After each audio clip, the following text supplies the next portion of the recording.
Hi, my name is Brian Cook, and I will be talking about my world history project, the printing press. The Gutenberg printing press was built in the Holy Roman Empire in Europe by Johannes Gutenberg around the 15th century.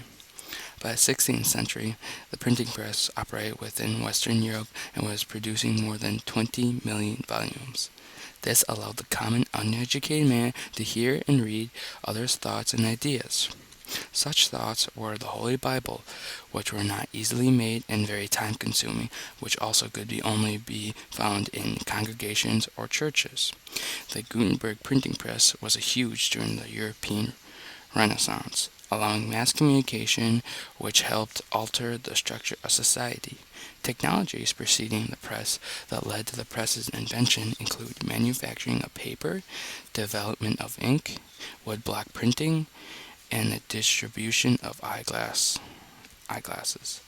Without the printing press, a wide area of knowledge and communication, such as science, technology, mathematics, might not have been possible.